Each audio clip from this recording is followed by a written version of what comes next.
I'm Abe Raskin. I, for many years, was at the New York Times as the chief labor correspondent and a member of the editorial board. I did serve as a consultant to a commission appointed by President Carter to study unemployment statistics. And we are today, I'm here to moderate a discussion under the sponsorship of the Education Foundation of the National Economists Club of Washington, D.C. on the subject of unemployment. Now, periodically we get a jolt when the monthly unemployment statistics come out. Sometimes they show a very encouraging improvement in the unemployment situation, and occasionally, as at the beginning of March, you will get a reverse trend, and there'll be a blip that indicates a very considerable worsening of the employment situation, and needless to say, people are concerned. We, in our discussion today, don't intend to focus on any particular month, but rather to try to illuminate a little bit some of the longer-term aspects of the unemployment problem, the adequacy of the statistics that we have to measure it.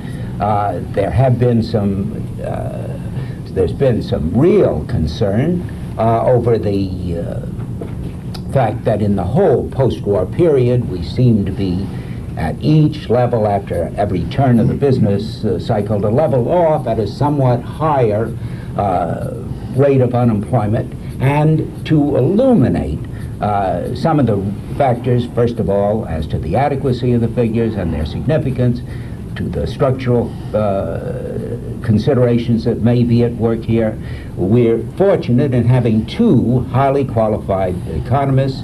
One, Dr. George Perry, on my right, is a senior fellow at the Brookings Institution. He's also co-editor of the Brookings Papers on Economic Activities. And on my left, Dr. Marvin Kosters, resident scholar at the American Enterprise Institute, where he is also director of government regulation studies. Now, both of these gentlemen have done a great deal of work and are universally respected for their knowledge of this field. Before we address some questions to them on such issues as why has the unemployment rate increased over the post-war years, are we suffering from some deep-seated problems, what can be done to bring the rate down, and what role is there for government in that area, let's start with a few figures that indicate what has been happening since World War II.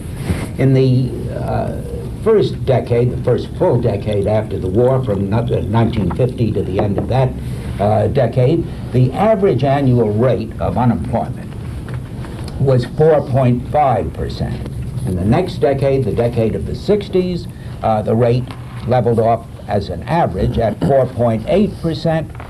1970 to 1979, good deal of which, as you remember, was a period of great prosperity. The rate was at 6.2% as an average over the decade. And so far in this decade, we are at an 8.1% rate, which in prior periods would have been considered a rather serious depression rate. Now, at the moment, the latest reports show us at around the 7% level, and it's quite possible that the decade will show something under 8.1%, but it is still a situation that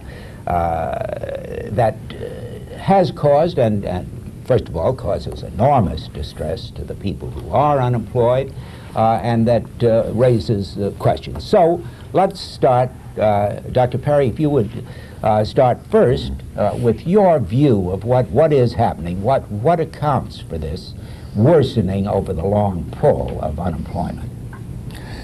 There are two things that are going on simultaneously. They haven't always been responsible year by year or even decade by decade for what we're observing, but it's a good idea to distinguish the two.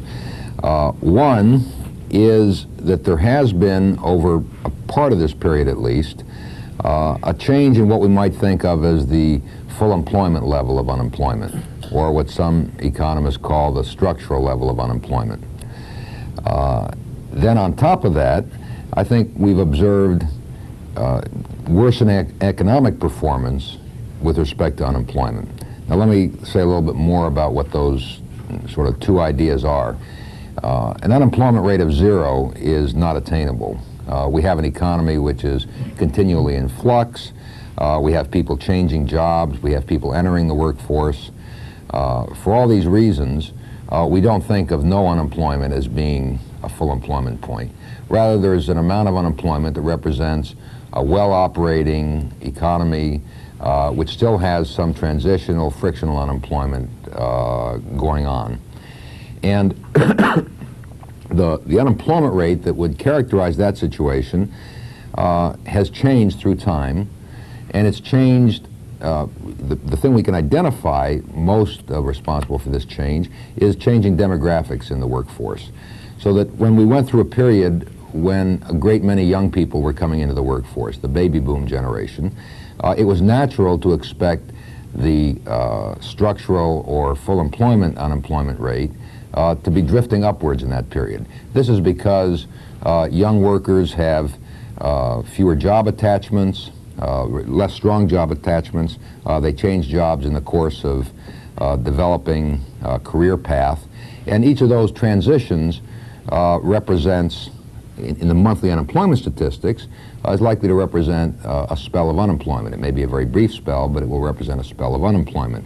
When we average all that together, we would see that the normal or natural thing would be for somewhat higher unemployment in a period characterized by that kind of demographics than in some other time. Another factor was the growing number of women entering the workforce, which has been a strong trend throughout this period. And again, because on average, women have had somewhat less job attachment, somewhat more job changing, in part because they have got in and out of the workforce to have children, if nothing else. If you increase their numbers in the average, you will raise the typical average unemployment rate that would still represent a sort of well-functioning economy. The situation with respect to women, I think, is changing gradually because more of them are becoming permanent members of the workforce, and their unemployment rate now tends to be much nearer that of men. But during part of this period that we're discussing, their entry into the workforce represented again some increase in what we measure as the structural rate or the normal rate. So part of the answer, and it's a rather long answer, is that there has been a drift through the period, in part because of the increasing number of women in the workforce, in more important part because of the surge of baby boom people into the workforce. There's been a trend where the unemployment rate we might have expected to represent full prosperity or full employment has drifted up. Now, that's the part that's normal and doesn't represent any underperformance in the economy.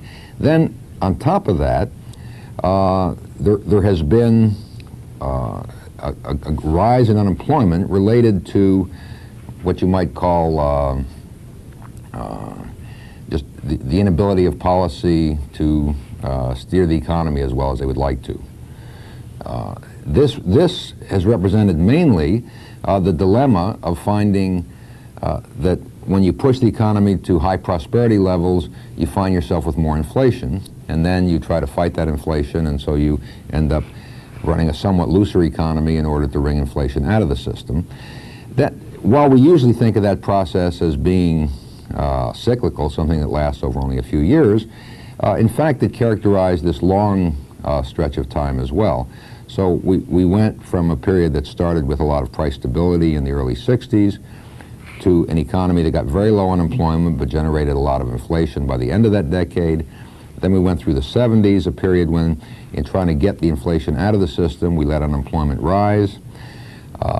Two OPEC oil price shocks added to inflation and meant you had to fight harder to get it out of the system. That usually meant letting unemployment rise some more. And then in the 80s, we went at this with a vengeance and created a really massive recession, which finally did take inflation out of the system, but gave us a higher average unemployment rate. Before we move into that really important analysis of Right. that factor, let's hear a little from Marvin on his sort of basic overall explanation, and then we will proceed to these some very provocative thoughts that emerged in the course of George's remarks. I'm glad you stopped just when you get to the 1980s, because well, we're going to come back to it, you better believe. well, I was going to say, I would like to talk a little bit more about how the 1980s is different in a way from the earlier period. I agree with much of what George has said about the long sweep of things, despite the fact when he said he had two things, I wondered if they were the same two things that I had. The two things that I wanted to point to, particularly for the 1980s, is here we have a selection of years where 1981, 82, and 83 are certainly serious recession years, and that raises very much the average for the 1980s. But I think there is something in addition that's particularly relevant to the 1980s as compared to much of the post-war period. That is, I think this is the period in which we have had the largest diversion of a price trend, of a price path since the Great Depression. It's been 50 years since we've seen anything like it. In the past few years, we've had a disinflation. At that time, of course, we had a deflation. And what we sometimes don't recognize fully, it seems to me, is there are a lot of somewhat indirect and lagged effects. I would point, for example, to the farm sector, where you have a tremendous decline in asset values, and the wealth in that area has gone down tremendously. I don't mean to suggest that most of our unemployed are farmers these days, but farm suppliers certainly make up a part of the unemployment. In addition to that, it's not only farming, it's also other basic materials producing industries. And it's related, of course, to the international situations, related in part to oil, has meant that there's been a lot of unevenness in the performance of the economy in recent years. And I think those two factors are particularly relevant to the recent high unemployment we've had. Well, in the remarks of both of our panelists, we've had something that I don't think has been adequately explained, and that certainly is very fundamental to an understanding of the unemployment problem, and that is the relationship between inflation and unemployment, to what extent there is genuinely a tie-in of the two, and particularly with respect to the experience at the start of the 1980s, whether the government on occasion does tip the economy deliberately with a view to holding down prices, especially after we've had an enormous runaway type of inflation. Ask the workers of America to pay the price for that in higher unemployment. George, do you feel that was what happened at the start of the 1980s to give this extra dimension to, after all, we had just passed very, very recently, in fact, 1978, the Humphrey-Hawkins bill, which theoretically set 4% as a level of full employment, what we considered full employment, and when the indications were that the economy was not going to be able to maintain a rate anywhere in the neighborhood of 4%, the president was under obligation to present comprehensive plans to Congress. That, because of the concern about inflation, has become a dead letter, and it'd be very interesting to get the views of both of our panelists on what the significance of that is and what, if anything, can be done to avoid solving one problem at grave expense to the other. Well, I'm not sure we understand the process as well as we'd like to, but there is there's this statistical regularity, something that just keeps showing up in the data, and that is that when you run economies very tight, that is, you have very low unemployment rates, you begin to generate more and more inflation, and then when you ease up and you end up perhaps with a recession, some of that inflation goes away. Now, that's a statistical thing that keeps showing up in the data. It's part of our experience. It's something that policymakers recognize and respond to, though they never like to admit it. But economists don't understand that process very well. That is, in trying to understand what is it that's really going on when we see that happening. There's a lot of debate, and I think it's just fair to say that we don't feel we understand it terribly well. It may be that while there's a little of that going on, a little of this tendency for stimulating the economy, getting very tight markets, and getting some inflation, that part of the problem would be transitory and would go away rather quickly. That the very persistent inflation that became such a problem in the 70s and 80s and that required very massive recession to get rid of may have a somewhat different nature. And the line of thought that is perhaps more optimistic in terms of can we handle these things in the future is that the very deep-seated and persistent inflation that's very hard to get rid of and that requires very, very deep recessions to get rid of may have something to do with what markets get used to, what the labor market gets used to, what product markets get used to, so that if it's not that you're in danger if you let a little inflation get started, but that if you make inflation a way of life, it then requires a great deal of unemployment to get rid of. And that's a somewhat different idea. So if it's the latter, if it's not letting inflation get embedded in the system that we have to avoid, then we could probably count on doing better in the future than we have in the past. The difference between that and the other view is that you won't have to be as worried about getting the economy up to prosperous levels, getting to something that most people would acknowledge as full employment. You won't have to worry that if we do that, we might set off inflation. Because you could feel your way, and if you started getting some inflation, you could back off without the risk that you've let the genie out of the bottle again and that you're off to the inflation races for good. If it's true that the deep-seated inflation problem and the thing that required the kind of recession that we had in the 80s to get rid of has to do with allowing inflation to become deeply embedded in the system, then I think we can aim for prosperity again, try to get unemployment much lower than it is today, and realize that if we overshoot by a little bit, we won't have recreated the big inflation problem that we've just gotten out of. Marvin, what's your feeling about this, recognizing that in this period when unemployment has been at worrisome levels, we at the same time are creating apparently an enormous number of jobs in contrast to many of the countries of Western Europe. To what extent is this controllable, or to what extent is it a product of natural forces that ought to be allowed free rein? Well, let me comment on that by starting a little bit from your earlier question about periodically needing to have workers pay the price of past policies by having unemployment. It seems to me that workers tend to pay the price of policy because, by and large, that's what people are in the economy. And they pay the price in inflation as well. That's right. It's a very real consideration to them. And certainly in the past, that was a pretty good-sized price to pay.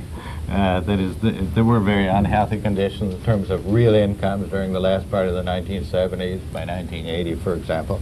So it's not as if workers could avoid paying the price of correcting that situation in some manner. And actually that has been quite successful in terms of inflation reduction, certainly. Now, I suppose you could characterize that period as one of deep-seated inflation, certainly. It was an inflation that gradually accelerated with its ups and downs in the interim. But it seems to me that it suggests something about what one should look at primarily in terms of policy setting.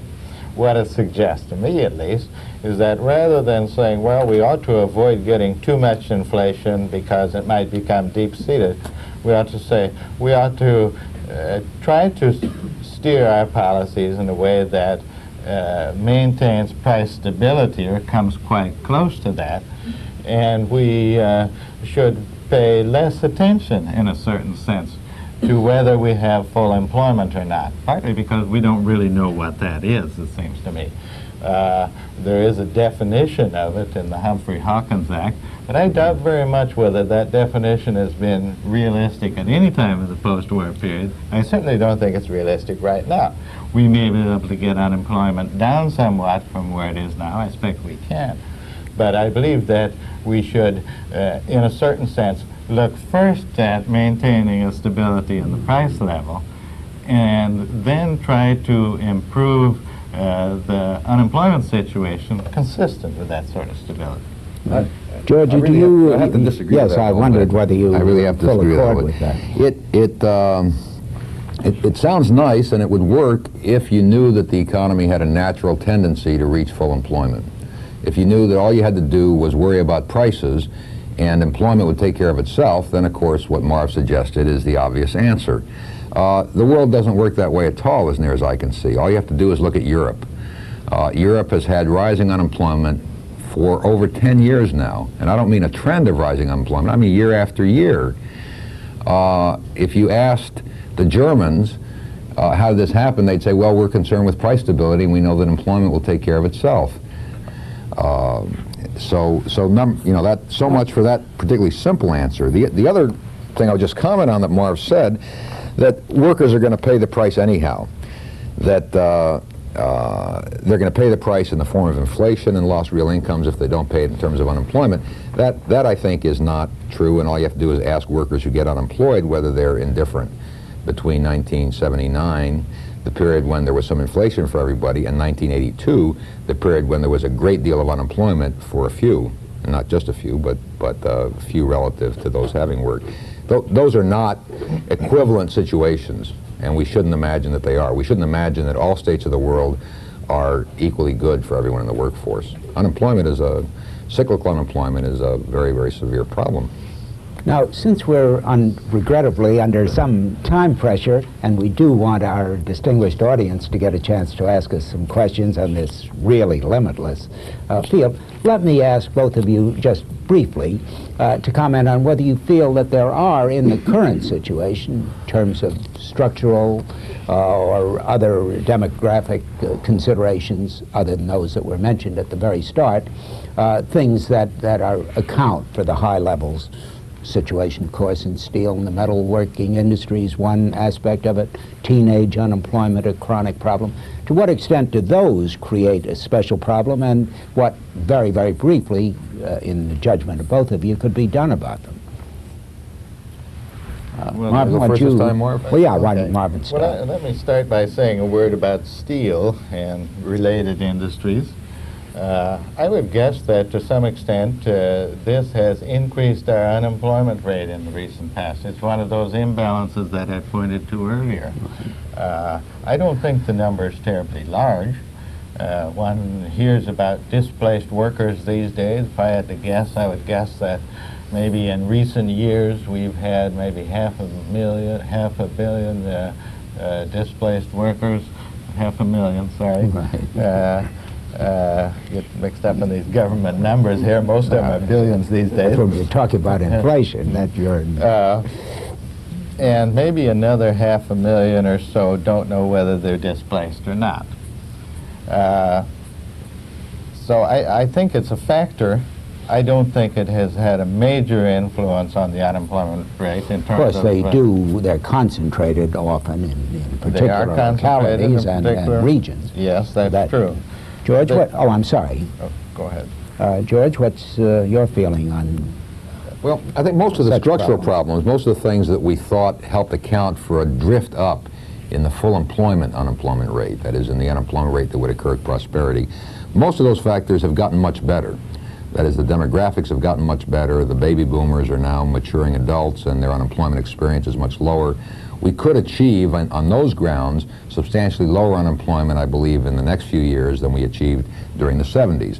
So that excuse, if you like, for high unemployment, I think is turning around, and we ought to be able to do better on unemployment than we did in the 70s on those grounds. We do have another problem which has arisen, and that is that the kinds of policies we went through during the past several years, which made the dollar so very overvalued and destroyed the competitiveness of a great deal of American industry, those have created a different kind of structural problem, if you like. It's not structural in the sense that it was inevitable. It had to do with demographics or something of that sort. But it simply took industries that could no longer compete on world markets and wiped out the jobs in those areas. It's not clear that having destroyed those jobs, they'll come right back if the dollar now depreciates, because what's happened is that capacity has been built abroad, and it's a different world that those industries now have to go back and compete into. Good. Well, there are just dozens and dozens of questions I'd like to address to both of you, but I think at this point we'll give our audience a chance to bombard you with questions, comments of their own, and so on. The first of our questions really indicates that there is a desire for a little more exploration of the question, which perhaps could be phrased, if we do take care of inflation, assuming we know how to do that, through macro policies, will unemployment take care of itself, which I think, Marvin, you were suggesting to some degree was a fact. Perhaps you'd start talking about that, and then George could pick up. Well, let me say a few words about that. I think the short answer to that is yes, unemployment then will take care of itself, and that's really what I'm proposing as a preferred policy, take care of inflation first by now. And you feel that macro policies, though, that the government really has some central role in the control of inflation? I do, yes. Well, now let me expand, though, a little bit on what I mean by that. I don't mean to say that we should immediately, or should have immediately after 1980, tried to get inflation down to zero in a very short period. In my opinion, we got somewhat more disinflation than we bargained for at that time. We probably got about as much as we'd like to stomach in one meal with that recession. So I think that in transitions, one does have to exercise some caution. And on the other hand, I do think that the economy did demonstrate at that time that it is possible, at least in the United States, to bring about a transition to lower inflation at some cost, to be sure. Now, George mentioned Europe in that connection as conclusive refutation of the idea. There are other interpretations of Europe. I must say I don't claim to understand fully why the unemployment rate has been so high recently in Europe compared to the United States, and more particularly why they've had essentially no employment growth in the last 10 years or so compared to our very large employment growth. But one possibility here is this. This has been a period partly associated with the run-up in inflation and then the subsequent decline, been a period in which lots of adjustments have been necessary. In order to accomplish adjustments, you need a certain amount of flexibility for adjustments to occur. And I think our economy has had a great deal more flexibility in that respect than European economies. We have, for example, not had policies that require you, if you want to get rid of even as few as a half a dozen employees, to make an application with the government and wait 6 months until you can do it. There is a great deal more flexibility in our economy in that respect than in European economies. Moreover, there is more flexibility now than there was some 10 years ago, particularly associated with deregulation of our transportation industries. So I concede it's necessary to have an adaptable economy. I think that both in terms of the marketplace and in terms of the institutions, labor unions, for example, the U.S. economy has shown a remarkable capability to adapt to very different conditions. George, what's your feeling? George Perry, how do you feel about those things that Marvin was talking about? Well, you know, those are all good things, and we can all be in favor of them. A flexible economy, one that can adapt readily, both on the business side and on the labor side, are obviously good things to have. And we should not be in favor of institutions or regulations that stand in the way of that kind of adaptation. I think we should in fact, you know, find ways to encourage it, because it does make for a better performing economy. But you know, that having said that, I think the evidence is still that there's a dilemma here, that it is not an answer to this dilemma to say, I won't worry about half the problem, I'll deal with inflation and let the other half take care of itself. There really isn't evidence that the world works that way. If there were, we would not have had severe periods of prolonged unemployment, which in fact we've experienced.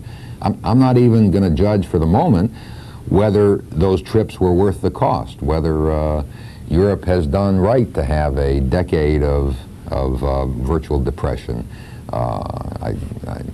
Well, I should say I think that's crazy, but what I'm trying to say is that quite apart from whether that's crazy or not, I think it does tell us something about how the world works. And Europe is an extreme example because of what's been happening there, but take the U.S. Had we taken seriously the idea that we were going to conduct policy so as to get rid of inflation, chances are we'd still be in that recession that we finally chose to get out of in 1982. Inflation was not gone then. Inflation is not gone today. And I'm afraid that the dilemma really does exist. I don't believe Marv's optimistic view that that it doesn't. That take care of inflation and the employment problem takes care of itself.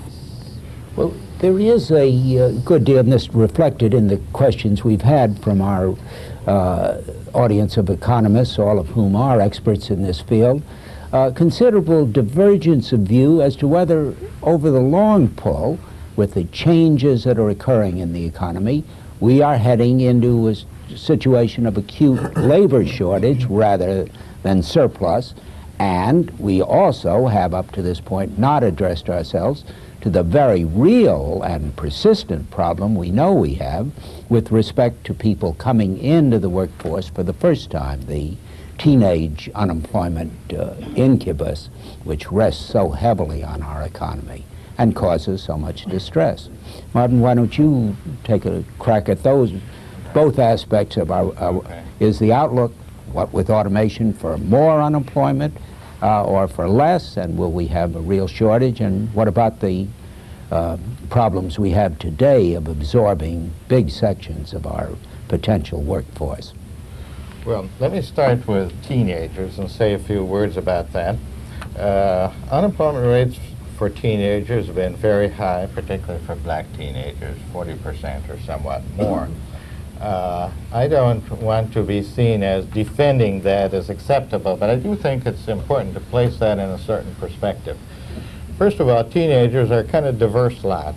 We think there's really the 16 to 19-year-old age category in our unemployment statistics, but there's really a big difference between the 16 and 17-year-olds and the 18 and 19-year-olds.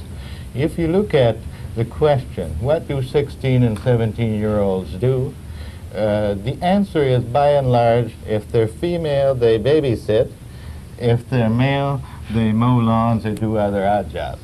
When you get to 18 or 19 years old, the situation does change somewhat. By that time, they're about high school graduates, and so many more. Well, if they're not dropouts.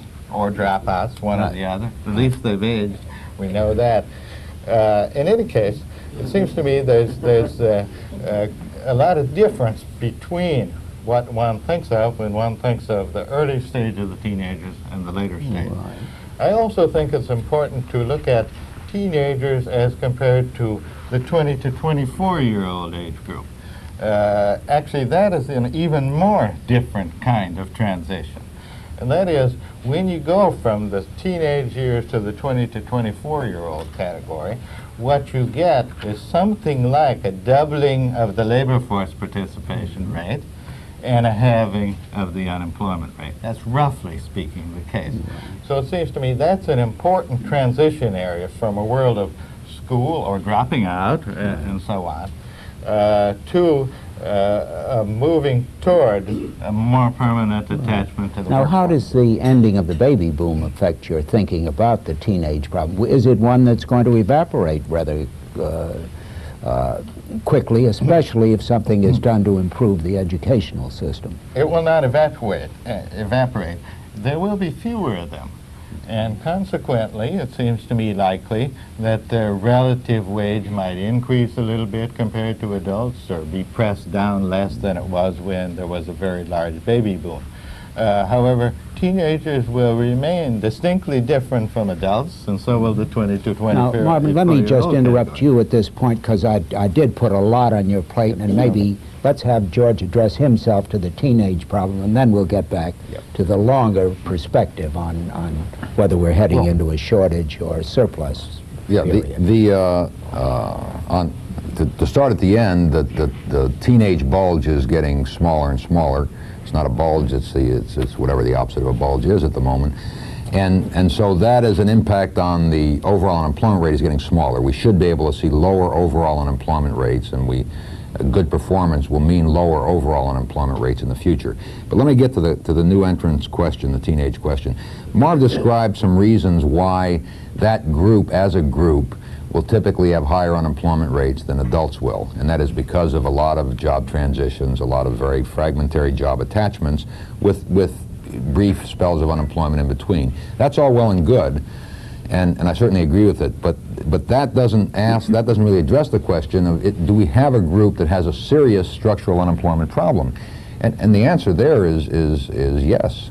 We have a lot of primarily minority, but not entirely minority, young people who have really very poor prospects in the job market.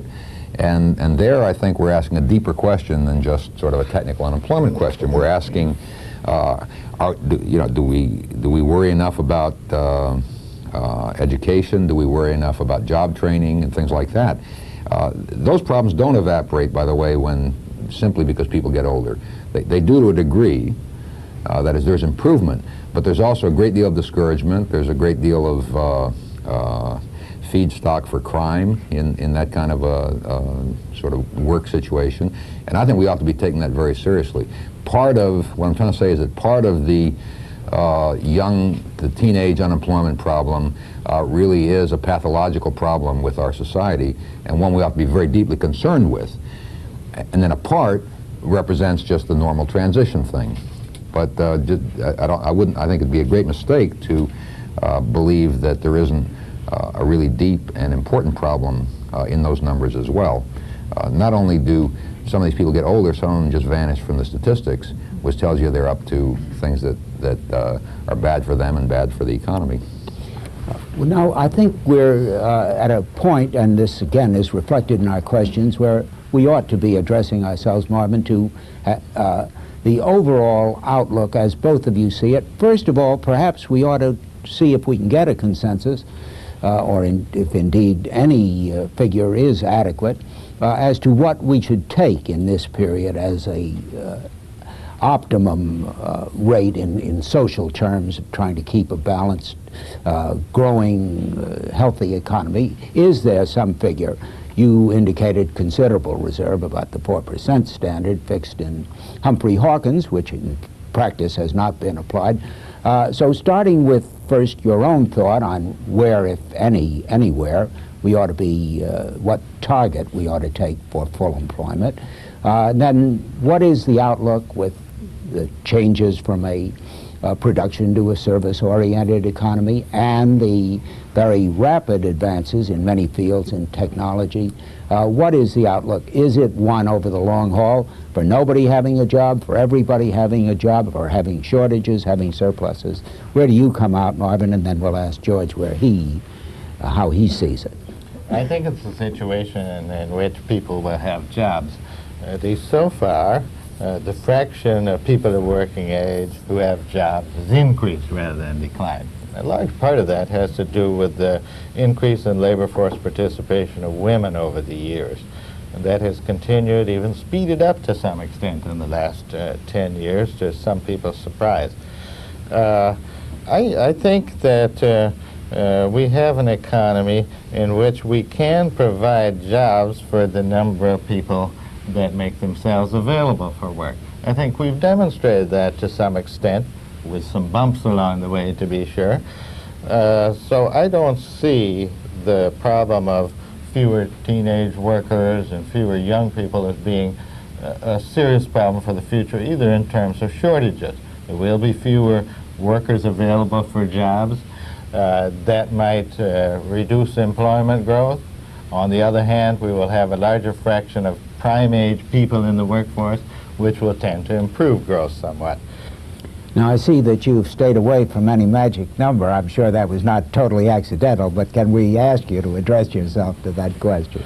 Well, as I said earlier, I don't think that a particular rate of unemployment should be our primary target for policy. I think we should focus primary attention for policy terms on prices, trying to get toward certainly more stability than we had in the late 1970s. I prefer somewhat more stability than we now have, although I must say not right at this moment. You might say inflation is not gone, but if you looked at the wholesale prices and the wholesale price index recently, over the whole last year, you would think inflation is more than gone. So I think that we ought to be cautious about that. Consequently, in terms of unemployment, I believe we can do somewhat better than current rates. In fact, over time, I would think we could do a great deal better, partly for some of the reasons that George mentioned associated with fewer teenagers and so on. But I don't think it should be our primary. The number is not. George, how do you feel about that? Both the overall outlook and whether it's helpful to take some kind of yardstick of full employment. Well, whether you have a yardstick or not is I don't want to get into more of a action. That's more of a number thing. No, but that's more of a political question than something else. If it Right, you might want to give speeches and say we're still above or below full employment. I think as a more substantive point, I come back to the fact that employment does not simply take care of itself. If you ask me to judge on the basis of what we know about structural factors, can we safely achieve lower unemployment by the end of this decade than we had at the start of it? I think the answer is yes. I think the structural factors are without reigniting, without getting to overly tight markets that would reignite inflation. So I think we could look forward to 5% unemployment and perhaps numbers in the 4s before very long. But there's no point to saying that's our goal at this moment, because we'll feel our way. We'll see what happens next year, the year after, and see whether we run into bottleneck problems and overly tight markets. But if you ask for a judgment rather than saying let's write it into the law, I'd say, yeah, the prospects are good. Now, let me get back to the inflation question that keeps emerging. In the 70s, a great deal of that inflation came about because of OPEC, because of 2 massive increases in world oil prices that triggered off wage price spirals in the industrial economies. I still don't understand Marv's contention that prices always take care of themselves, or that employment always takes care of itself. These were events that in and of themselves didn't lose jobs. A trivial number of jobs would have been lost in and of themselves if we're prepared to close our eyes to the inflation numbers that were generated. There was nothing in the oil price increases that destroyed jobs across the economy. It was simply the concern of policymakers not to let this inflation that originated from an entirely external source get embedded into the system that caused that led to the huge recessions of that period and to the rise in average unemployment. I don't think we should forget that, and that whether we like to admit it or not, given the present willingness to deal with inflation more directly, and which is a total unwillingness, that is, nobody is interested in wage price controls, and there's not much sympathy for even for more passive kinds of guidelines that might help on the inflation problem. Given that lack of total interest in dealing with inflation more directly, policymakers have one response to inflation, even a sort like OPEC, and that is create a lot of unemployment. And that's very costly, and it's not, our recent record is really very much reflects that fact. But now, George, what I'm missing in your remarks is anything in terms of what ought to be done, if indeed you feel anything can be done helpfully, to bring down what to most of us seem very high levels of unemployment. A 7% rate Sure. is something that in the earlier years of the post-war period, we'd be really quite a lot. Remember, and I'm sure you all both do, very vividly how when President Kennedy came up with 4% as a full employment of many people, he said, that's what 4%? Where did he get that inflated figure? 2 to 3% is the frictional unemployment we expect in a mobile economy, a vital dynamic economy like ours, but 4%, that's a ridiculous figure. And here we are, 7%, and it's taken as a matter of course. Well, is there something that we ought to be doing, quite apart from help for the unemployed, but in terms of getting more jobs into, is there something positive we can do, or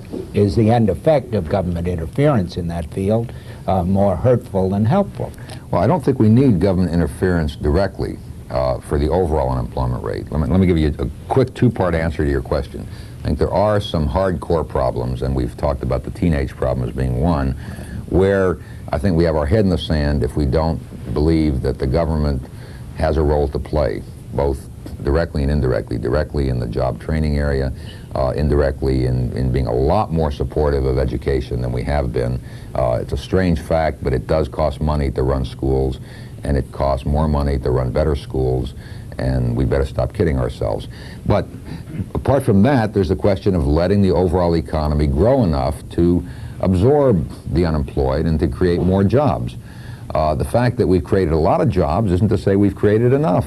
The record of the past few years has been the creation of a lot of jobs, but we still have unemployment, which is higher than any structural level, than any sort of acceptable full employment notion. And so the answer to the broad question is be more expansive. Let the economy grow. In the process of doing that, I think we kid ourselves if we think we run no risk of seeing inflation get a little higher than it is today, because I think we do run that risk. And if we're prepared to worry if that should happen, then I think we're saying we're not prepared to let this economy get back to prosperity levels of employment. We are very far from full employment by, I think, a good measure. And the first answer is let the economy grow. Have policymakers aim for macro performance that's got faster growth than we're experiencing now, and growth fast enough to cut into that overall unemployment rate.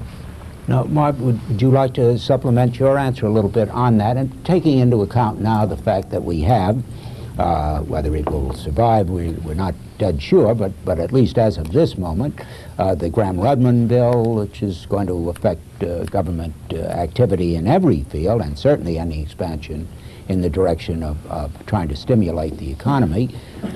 What do you think, first of all, is that all by itself a very disturbing element in the picture that may create, again, a worsening of the unemployment situation?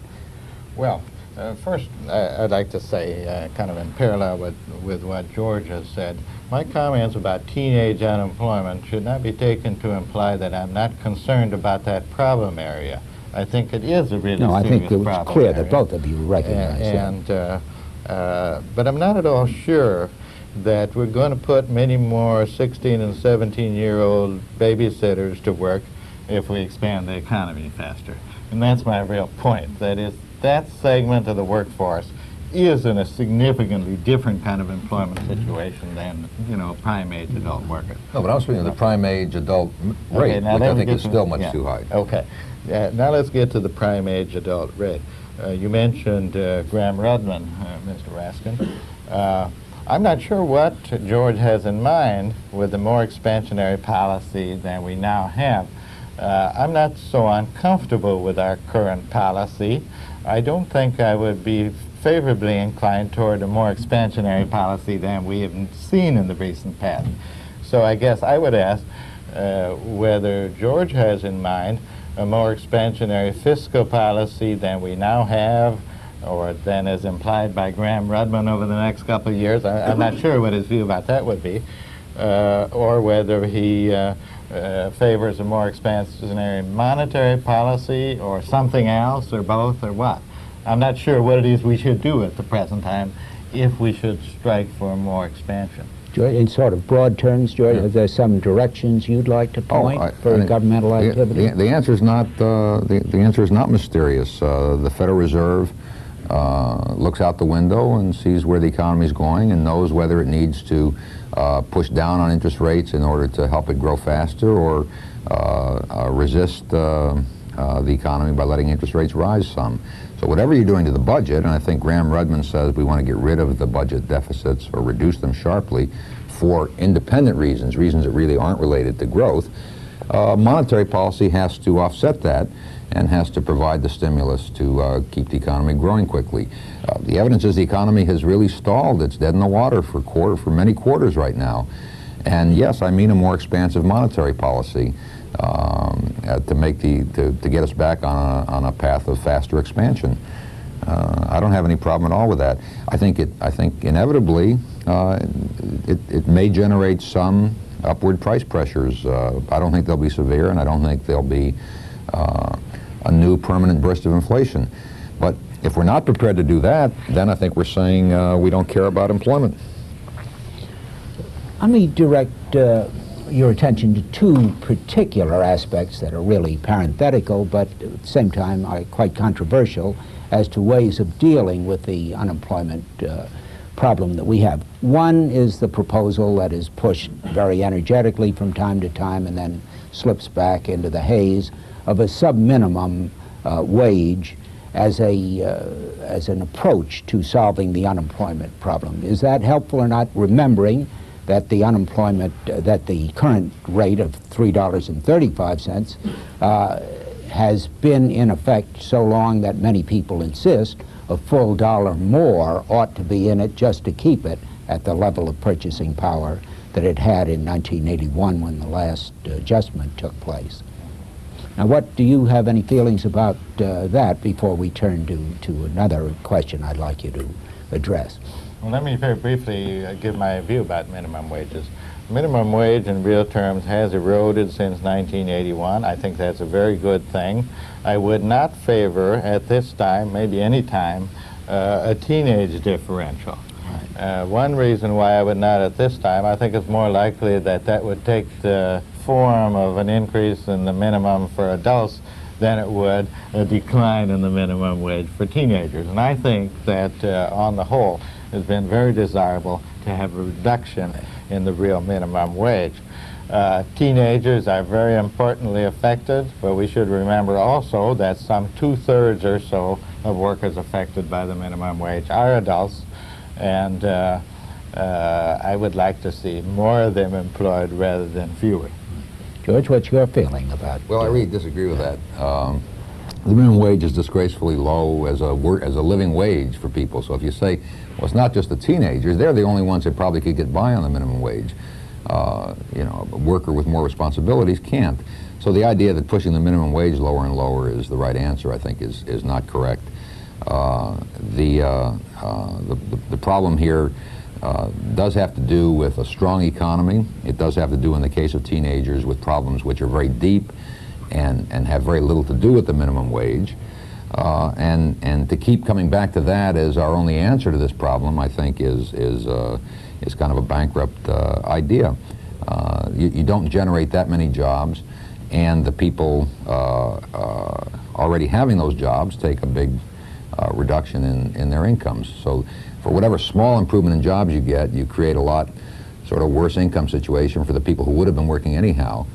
And that's, I mean, that's a bad trade-off. Can I make Sure, absolutely, Marvin. Go ahead. You know, it's typical for people to say good things about schooling and education, and to say we ought to concern ourselves with education and training and so on.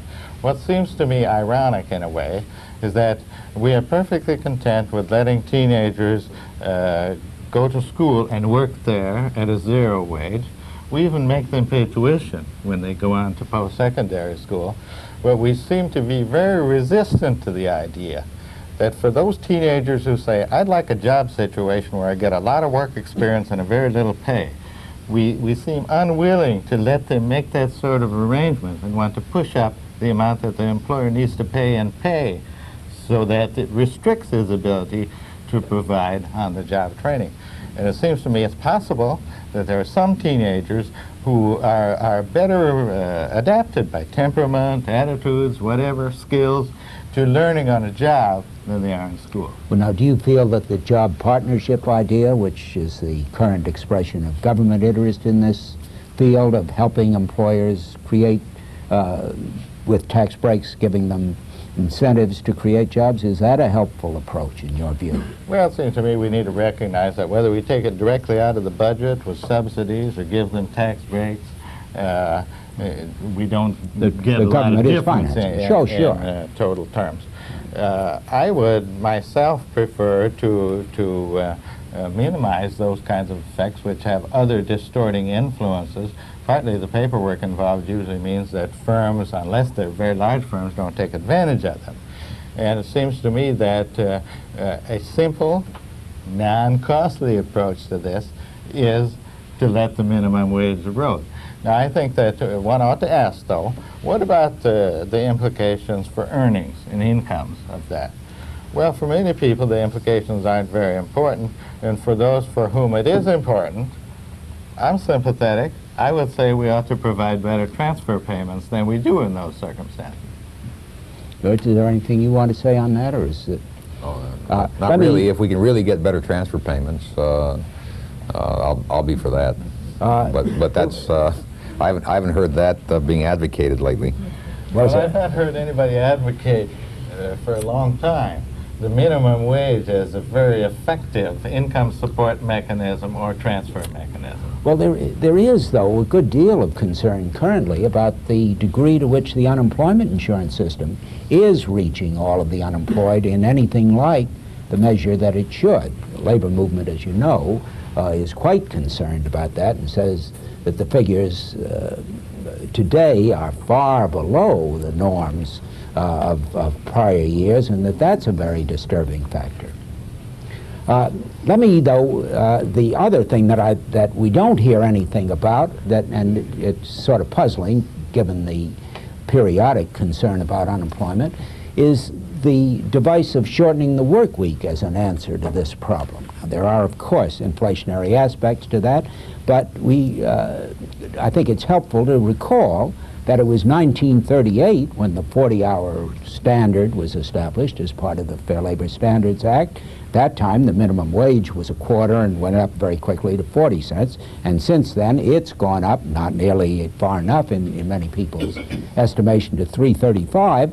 The 40-hour standard, however, which was introduced in large measure, as a matter of governmental policy, to spread employment, whether through collective bargaining, there's very little advance in terms of shortening of the work week as an answer to unemployment, and governmentally there's no initiative. Should there be? No, I think that's a kind of policy of despair.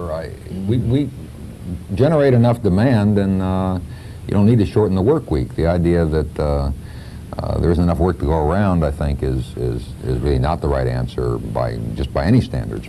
Yeah, I don't see that as an answer. There's no question to which that's the right answer.